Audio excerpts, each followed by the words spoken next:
And we're live. What's up, guys? Today, mic check. Oh, that's on mic. We're fine. What's up, guys? Today is Tuesday, August 29th, Acquisitions Tuesday, coming to you live from Dallas, DFW. A couple things I want to get into before we kick it off for today's conversation. I want to go into negotiations. Part of that is going to be the discount conversation that we're going to be talking about today. Hey, D, what's going on? Happy Tuesday. Happy Tuesday. Couple things going on. First, I want to bring up next Tuesday. Next Tuesday, Texas Tuesday, as we like to call it. That is the first Tuesday of the month. That is when everything goes up for auction. Okay? That is going to be me and Maximilian Deer at the Texas Tuesday Real Estate Networking event. It's going to be an amazing time. Fort Worth, Hyenas. It's going to be me and Max up there talking about everything real estate. It's going to be an amazing time for networking. It's absolutely free, open door invite. So definitely something to attend and come on out and chat with. Following up from that, coming up, I am so happy to announce that we have the second annual golf tournament coming out. It's going to be on Halloween. I have no idea if that's going to be live streamed, D. I cannot promise you. I believe he tries to, but it's kind of down in a cellar. It's a comedy cellar, right? So there's not great service, unfortunately. So if you want the best experience, come on out, right? Have a little staycation. You might deserve it. Halloween. This Halloween, October 31st, 2024, BK Real Estate and REIAF second annual golf tournament. This is a 100% charitable golf tournament. It is for Cowtown Warriors. This is a branch over in Fort Worth. They help veterans. I'm actually not going to speak for them, so I want to, real quick, I think it's this one. Yeah. Let me know if this sounds... Let me know if you can hear this. My name is Tracy Ford. My rank is Sergeant, and the branch of service I'm in is Army. My name is Omar Milan. I'm originally from Mansfield, Texas. I joined the Marine Corps in 2000 and was honorably discharged in 2004 and decided that civilian life wasn't for me. I joined the Air Force for 3 years. I went to EOD school in 2006 and then moved back to Marine Corps in 2008 and retired in 2014. I was in the Army. I went to Iraq October of 06. I was there.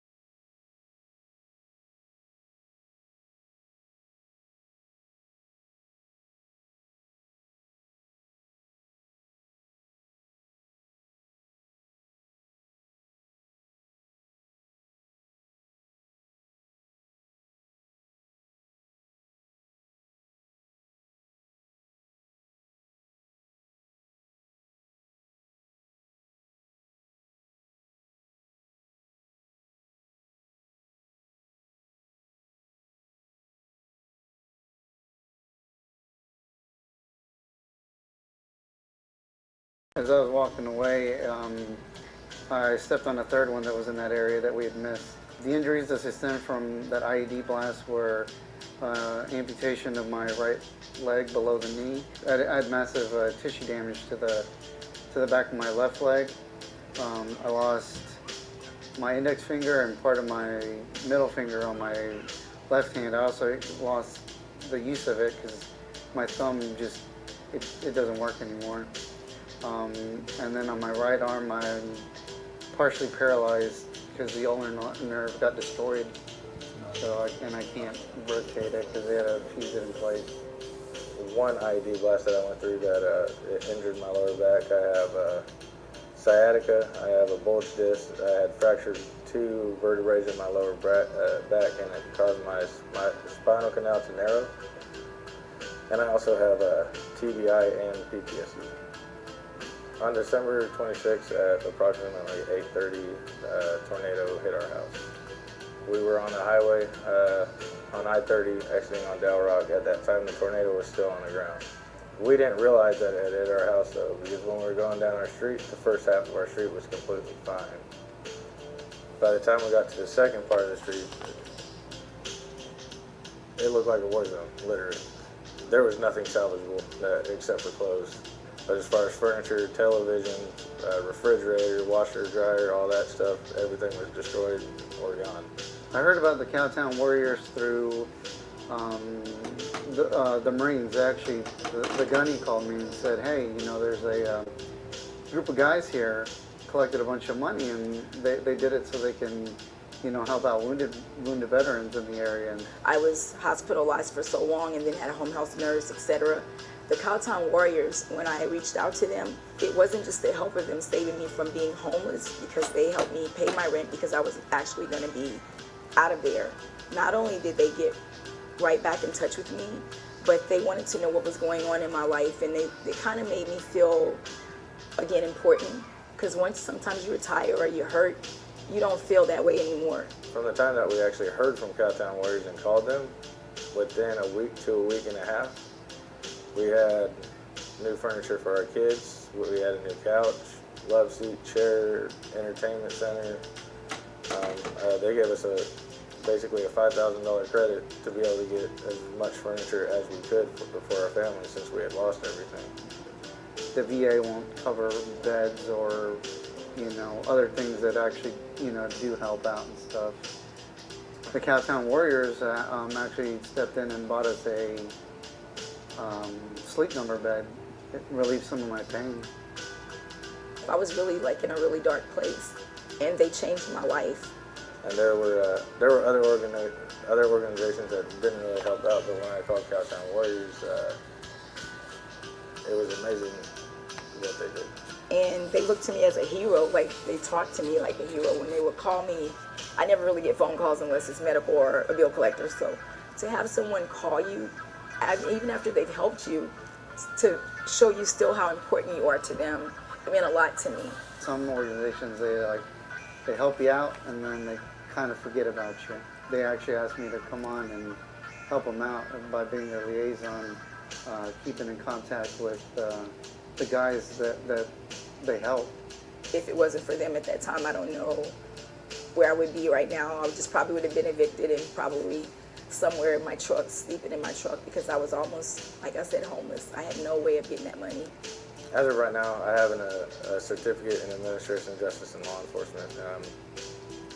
I'm going back to school to get a bachelor's for business administration, and since I've heard of Cowtown, I basically decided that when I get my degree that I want to work for Cowtown because of what they've done and what they are doing. You know, the Army say you can't cry, but I really appreciate you guys helping me. And from me to you also, just thank you.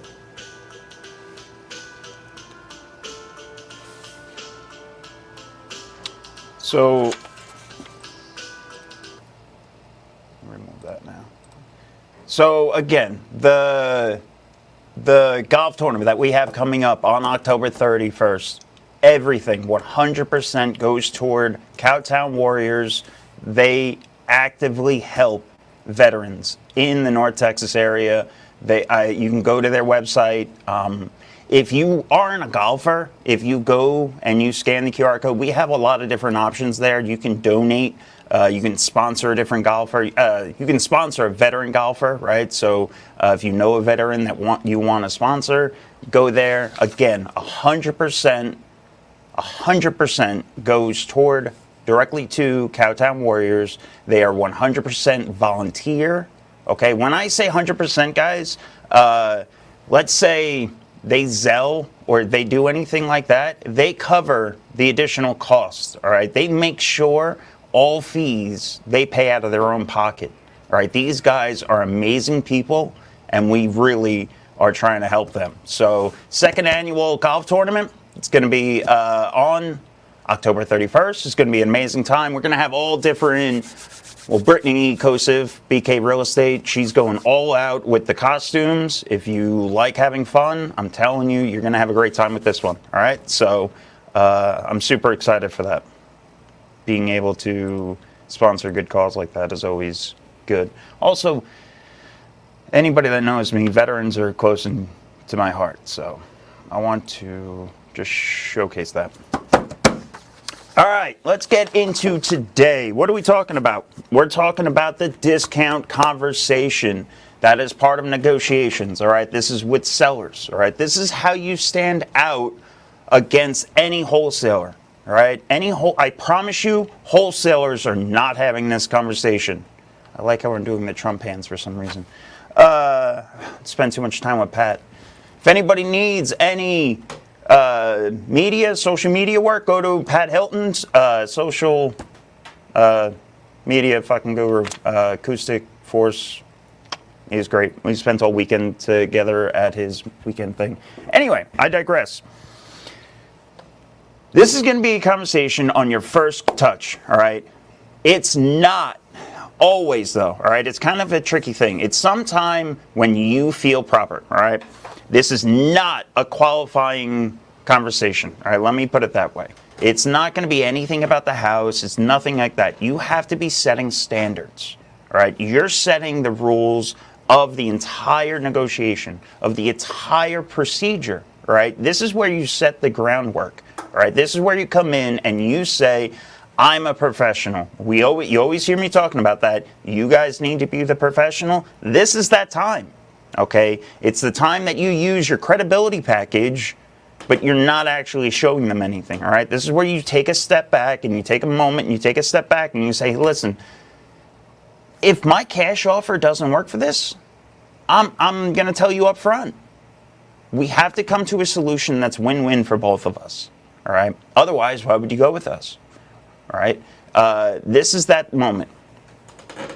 I like to call it the REIAF discount conversation because when I put in anywhere else discount conversation, they negotiate price point. So if you go into Google and you type in discount conversation, it's going to bring you a bunch of BS about having to anchor your prices and all that.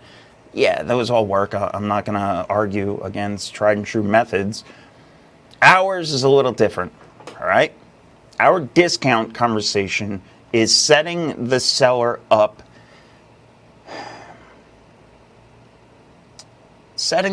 understanding what's going to happen, all right? Mr. and Mrs. Seller, I understand that you want $300,000, and if I can get you that, absolutely, I would love to.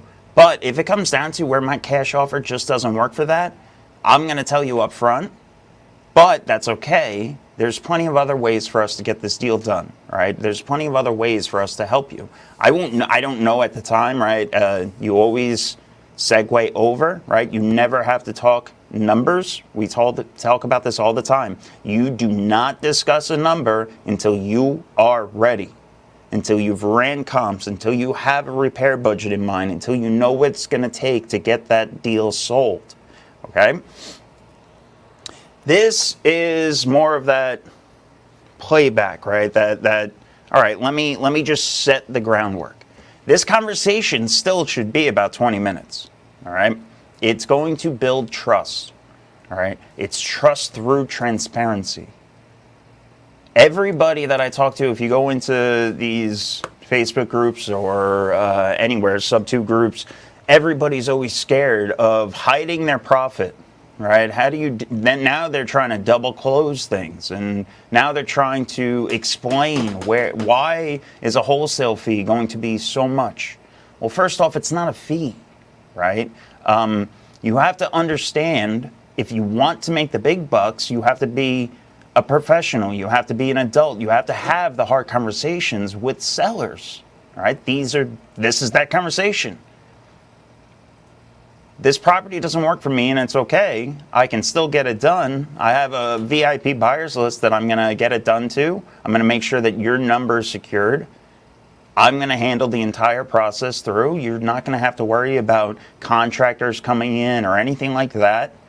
You're not going to have to worry about the holes in the walls or cleaning up from the dog shit that's on the floor, right? All of the grossness that you're dealing with at that time, you put that at rest, okay?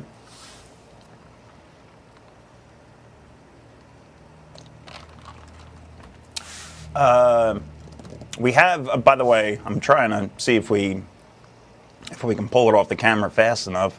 We had literally, as we were getting ready for this call, Mason's inside and we recorded a perfect discount conversation, right? Mason was talking to the seller, set expectations, explained the entire process. I don't believe he made an offer or anything like that, but it's telling them what they need to hear, not what they want to hear, okay?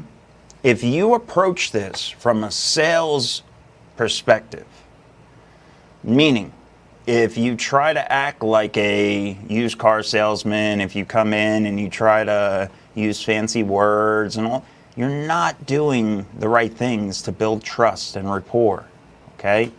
You're only focusing on numbers and you're gonna end up having a really shitty deal, a really bad close rate, like all these things that can lead you to failure.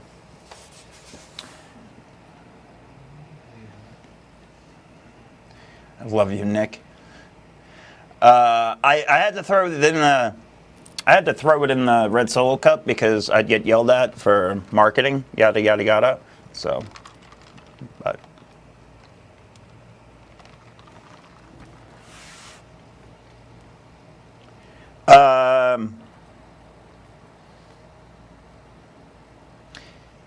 Thanks for setting me down a rabbit hole in my head. Damn ADD. You have to, all right, so cash offer. We always represent cash offer first, right? That's the always offer we present first. Present. If, if a cash offer isn't the best for this deal, right? So many times people say, well, what happens if I need to offer 140 and they want 250, right? What happens then? You still make that offer, okay? You still present it. You still say, sorry, Mr. and Mrs. Seller, unfortunately, because the house needs so much work, because the house needs, and you walk them through where you got your number from. And you explain it, and you say, because of those reasons, sorry, I need to get a damn cough button. Tommy, we're on it. Sorry, guys. Because your repair numbers, right? Because your property isn't like next door, right? You have to show them the comps. Show them the comps, show them where your numbers come from. Always have a position of authority. Again, this can take time. But when you present your cash offer, walk them through it. Say, all right, because of that, this is my cash offer, unfortunately, 140.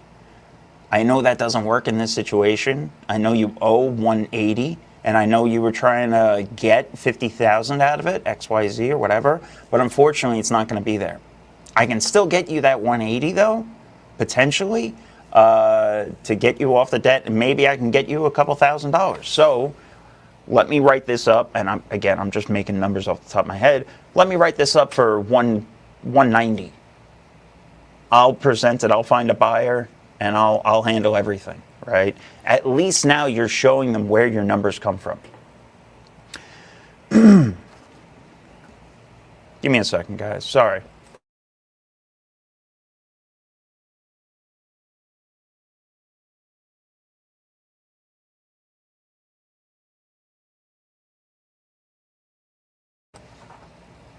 Sorry, guys. But the entire time, right, and this goes back to the first touch, all right? Your first touch, you're presenting yourself as the problem solver, all right? I understand, you know, do you want to sell your property 123 Main Street? Yes or no? Tell me about it. My company, this is what we do, right? We buy and sell properties. Some of them we're going to keep, some of them we're going to sell. Some we're going to refinance, some of them we're going to turn around and we're going to rent, we're going to own, we're going to create notes on. We do everything, right? Because real estate is our profession. We are investors. We're not just wholesalers, okay? And this is how you have to set yourself apart. If you want to be just a wholesaler, I promise you, you're going to be looking for another job real soon. The only way to be successful in real estate is by being an investor. Don't believe me? Every other wholesaler, the only way they're successful is by scaling, and they end up scaling chaos. That's why the only successful wholesalers you see are these giant companies, right? And they just churn through acquisition and disposition kids. You don't want that. Exactly. And this is the beauty of it, okay? If you approach this as an investor first, always, I don't care what you want, what your goals are, you can obtain them. Meaning, if you want to have a big old shop, if you want to have a big company, if you want to have a big business and a bunch of acquisitions and dispositions, kids under you, you can still do that. Or if you want to be a one-man show and you want to buy 4 or 5 houses a year and just flip them casually, you don't want to have a big list of VAs and you don't want to manage a big team, guess what, folks? You can have that too. The beauty of real estate is that you build your own business. You create it. And that's why I never once try to sell you our business, right? Never once do I try to force anybody else into our box that we created, okay? I'm just going to show you the tools to create your own. That is my goal. So ask questions any way I can help. D, thank you so much for saying that.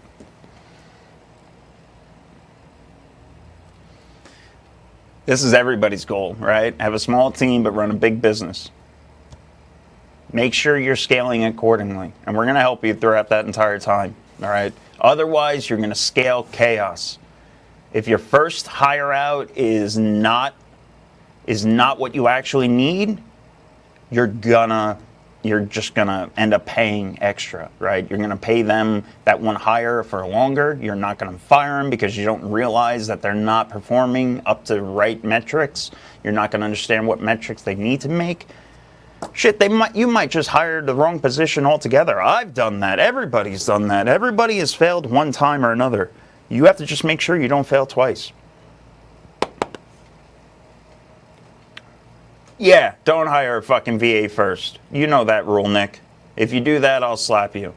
Because any VA you're trying to get out of it, you're not... Unless it's going to be a professional assistant. Let me tell you that right now. You can hire a VA first, but it's going to be more so for being a professional assistant. Meaning, they're going to listen in on all of your calls. They're going to take notes. They're going to enter in data into the CRM. You are still going to be making the calls. You're still going to be doing the work. They're going to help you by allowing you to do more of the thing that you need to do to generate money. Okay? So if you want to hire a VA, by all means do it. But make sure you're hiring the right VA for the right purpose. Now we're on to VAs.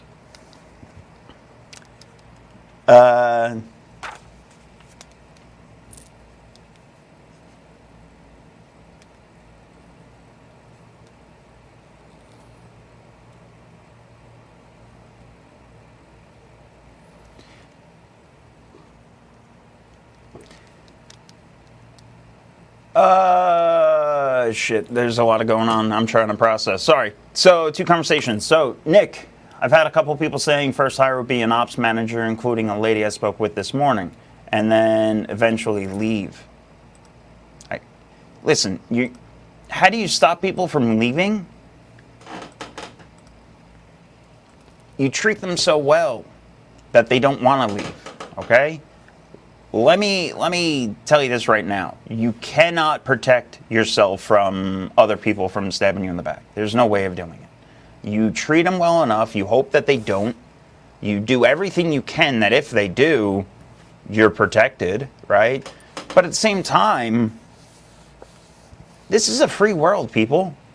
There are people that are going to come and go. There are people that aren't going to jive with each other all the time. You can't stop that. At the same time, if somebody comes into our business, works with us for a little while, we have a disagreement, they go on, I'm not going to hold them account. Like, I don't give a fuck. I wish them luck. Go on, go, kill it, keep crushing it. That is my slogan, right? I tell that to all my lovers and haters. Keep crushing it. I don't give a shit. Good for you. But at the same time, when they're working for you, keep crushing it, right? You're hoping that they kill it. You want them to succeed. If they get to a point where they're not happy where they are at and you can't help that, so be it. Wish them the best, bless them, and let them move on. If you can't provide for them when they're working for you, well, maybe you're not ready to have them, okay? So there's always a time and point when you're hiring, when being a boss, you have to ask yourself some big boy questions, right? You're going to have people leaving you. You're going to have people joining your team. You're going to have people rotating out. All you can do is treat people how you want to be treated, okay? Love, kindness, compassion, respect. Try to understand where these people are coming from, no matter what role what role it is, from acquisitions to TC to your title company, right? These are all human beings at the end of the day.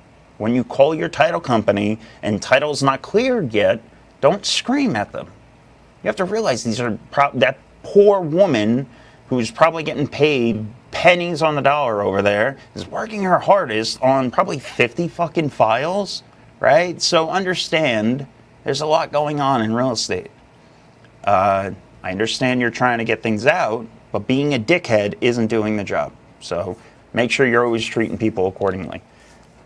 Building a team when you're first starting out, even if you don't hire these people, they're going to be part of your team, right? Your title company, your insurance people that work for you, your real estate agent, all of these people, you are one way or another employing, right? Those are the same thing. Treat them accordingly. You don't get mad when they go on and work with another client. No. So make sure you just treat them as best and well as you can.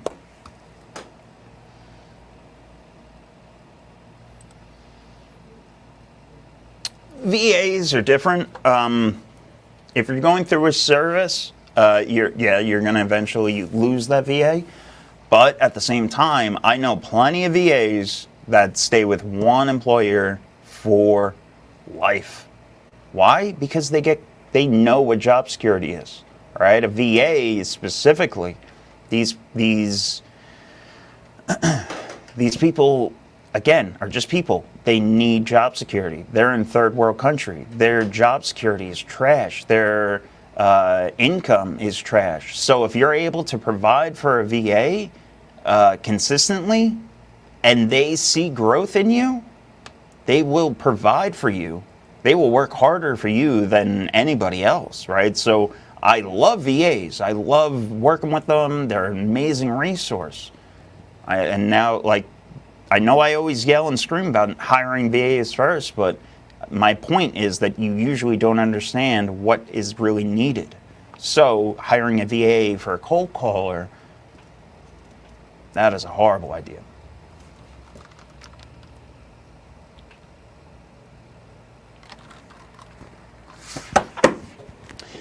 When I'm finishing up, guys. Sorry, guys. Getting back on topic. When do you have this conversation? When do you have the discount conversation? The conversation setting everything up. It's when you feel ready. All right. There's always a point. This might be when you're in person. All right. We always say try to get belly to belly. This might be a conversation that you have belly to belly. It might be after 2 weeks of talking to them. It's at the best opportunity, all right? Most prime opportunity. Do not rush it. Do not try to force it on your first call and get upset when this deal doesn't go through or something happens, right? Take a step back. It's not part of, you can't be robots with things. okay? You can't use a bunch of words and get into a script pattern, all right? You got to make sure that when you feel fit, when you feel ready, everything comes natural. And the only way you get used to that is putting in rips, okay? I can't explain that enough. I know I've talked to people when they make their first call, their heart's pounding, they get scared, I watch them, they jump over their own tongues, right? They trip up, and then when they hang up the phone, they're like they just got off a ride or something. And then they're scared to get back on that goddamn phone, when the only way to get better at anything is riding a bike, right? Is doing it over and over again, okay? Getting directly to sellers is important. So that's why we always say after your first couple deals, when you're finally ready to, the first thing you hire out is from marketing. Okay, don't hire a cold caller. Hire a marketing professional. Hire a PPL company. Hire something that's going to definitely generate you warm leads. Do not start your own PPC. We spent $5,000 in the past week alone on PPC leads that were all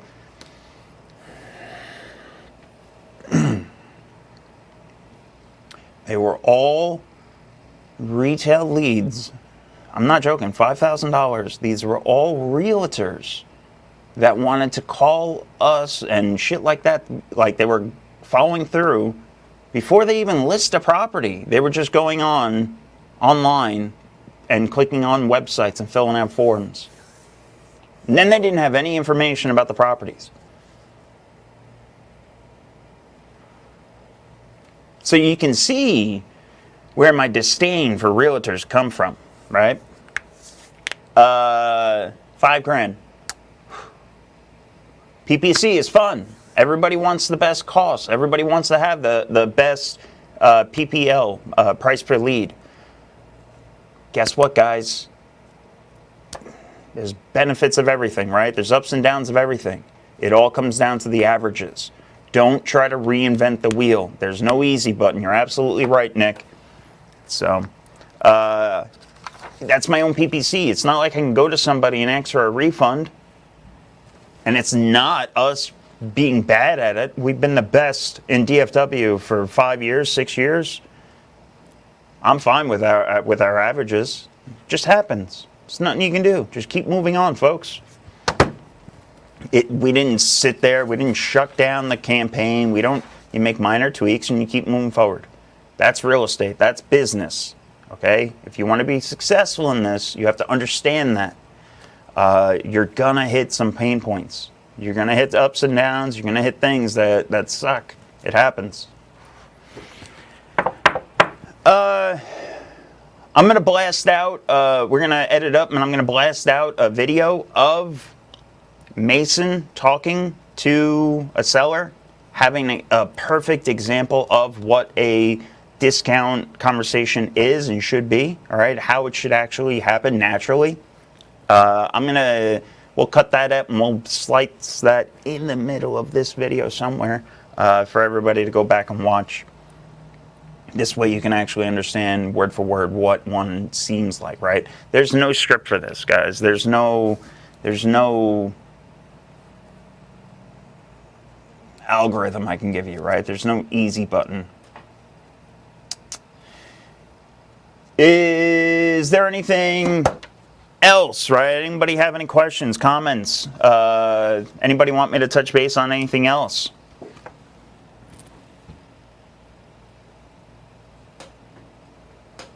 Yes. First touch, right? You're listening for pain points.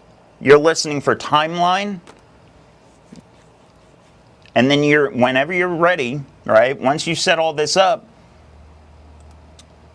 you are setting expectations, okay?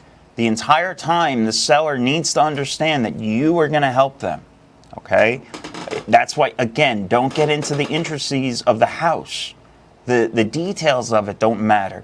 When you get photos from them and they push back on it and saying, well, it's really dirty right now, XYZ, they try to give you every excuse not to send you photos of a property. It doesn't matter. Don't worry about that, Mr. and Mrs. Seller. I've seen it all. Trust me. You don't have to clean up. I just need to see the property. I've seen it all. Trust me, I've seen worse. If you can take just a couple snaps, you can send them right to my phone. This is my cell phone number. Always confirm, right, the means of communication before you get off the phone. Is this your phone number? Can I text you on it? Right? You always do these type of things. You always have to make sure it's not part of a script. I don't want you to be a robot. I want you to get natural at it. All right?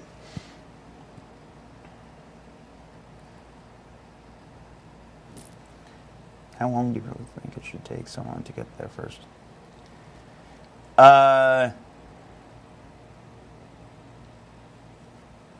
long do you think it should take someone to get their first deal? That's a trick question, D. Because I know people that stumble into real estate. They get their first deal real quick. You can get deals from anywhere. It just depends on what you're doing. I know what you're doing right now, so you should have one relatively soon, hopefully. But the average person, I would say a couple months. I wouldn't be surprised. We usually tell people 3 months. You want to do a 3-month startup. First month, just to crack your teeth at it, realize what you need to do to be better. By month 2, you'll start generating warm leads. You'll have your own warm follow-ups and like things you're going through. By the end of that, you should be getting things under contract by the end of that second month. And then month 3, hopefully you're off in a way where you're on your own. You built all right, this is what I have to do to be successful, right? Like now you know your own metrics and you're kind of like floating through the air, and then you see where you want to go from that. Does that make sense? I hope so. All right, I'm gonna head on out. As always, guys, I just want to end on this one. Next Tuesday, Texas Tuesday, Fort Worth Hyena, come on out. And I cannot stress this enough. Halloween, October 31st, an amazing golf tournament for an amazing cause. Cowtown Warriors, veterans in need in North Texas. I'm telling you guys, go look them up. They help people. They buy cars for them. They help with surgeries. There's so many things that these people do, and they all do it for free, right? They all are volunteers. Jesus, I can't even think. They're all volunteers. So all proceeds are going directly to them. This is going to be an amazing time. A lot of real estate sponsors, a lot of swag. We're going to have an amazing raffle event. We're going to raffle off a gun. I'm not kidding, guys. I'm going all out for this one. So it's gonna be an amazing time. D, you absolutely do need to move to Dallas.